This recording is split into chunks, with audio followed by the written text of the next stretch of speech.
Shalom Bapak Ibu Saudara yang dikasihi Tuhan. Seri pengajaran hari ini berjudul Tenang dan Teduh.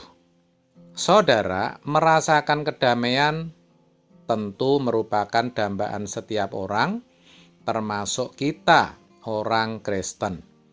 Merasakan kedamaian berarti memiliki hati yang tenang dan teduh. Jujur ya saudara, ini tidak mudah, walaupun memang bisa.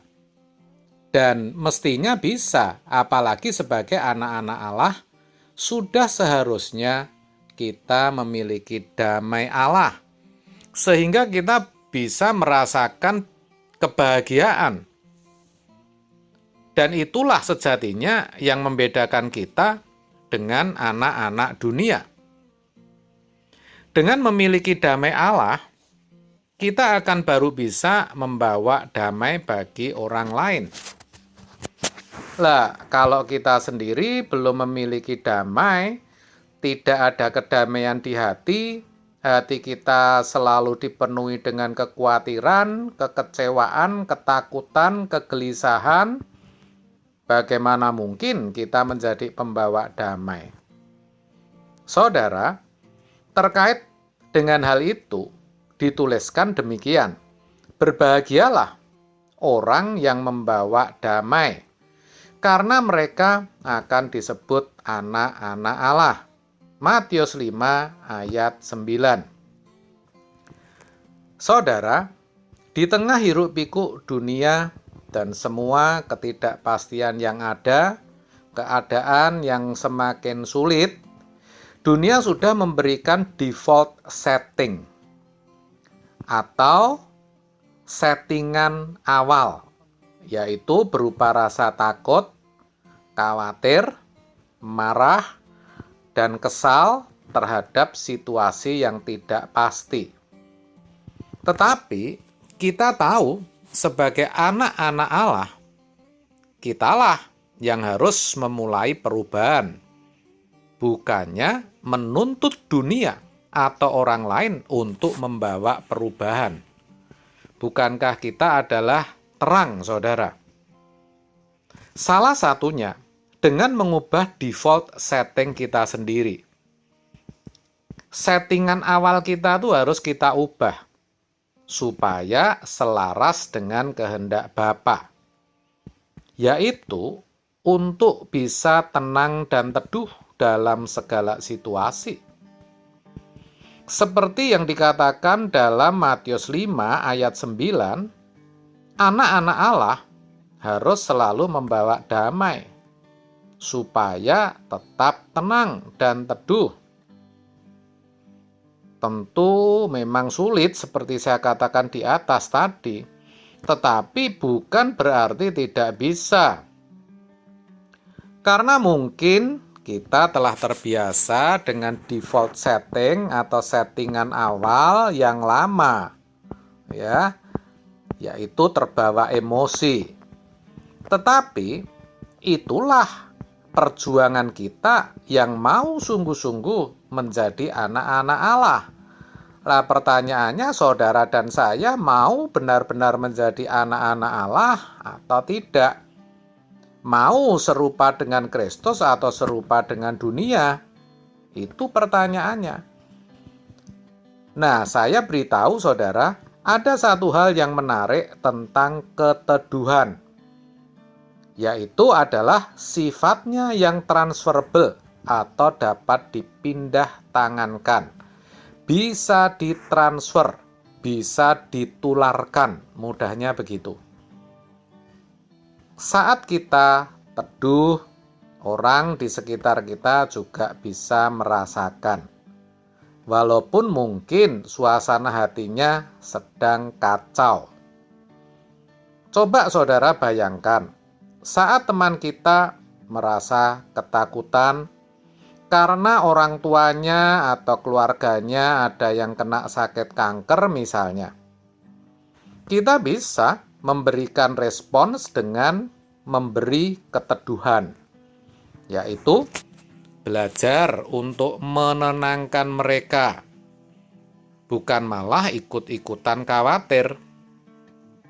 Nah, dari pembawaan kita yang teduh atau kata-kata kita yang simpel, sederhana, yang menenangkan, akan membawa rasa damai dalam batin mereka.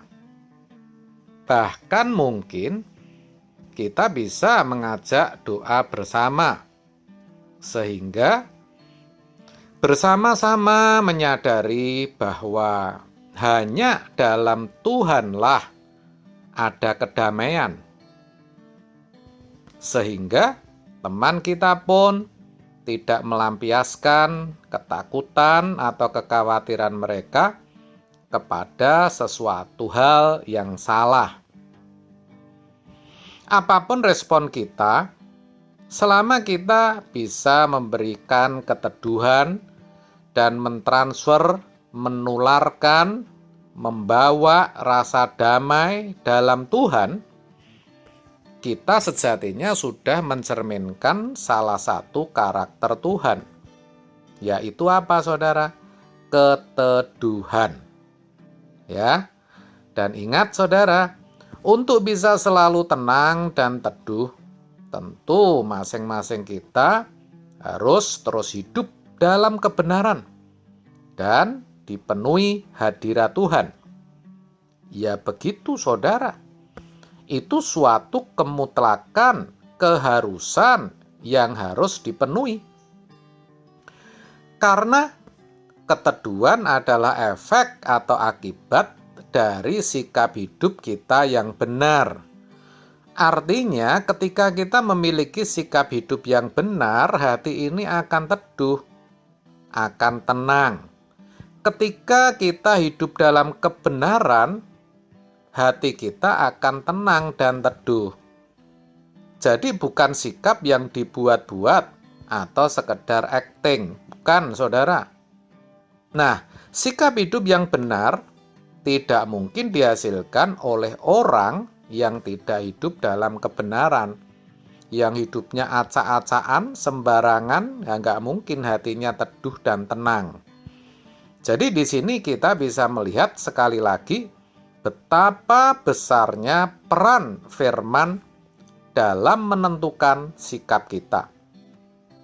Itu dikarenakan karena firman adalah Allah sendiri. Jadi harus berjalan bersamaan, saudara. Di satu sisi kita belajar firman, di sisi lain kita berusaha menghidupinya dengan jalan belajar untuk tetap tenang dan teduh, bukan terbawa suasana atau emosi dalam menghadapi setiap kejadian atau peristiwa yang kita alami, khususnya hal yang tidak sesuai dengan yang kita harapkan. Tenang dulu, saudara, jangan panik, jangan gelisah, jangan cemas atau takut, tetapi tetap tenang. Tenang, saudara. Apapun yang saudara sedang hadapi saat ini, berdiam sejenak akan sangat membantu saudara. Jangan buru-buru ambil keputusan. Ya, diam sejenak.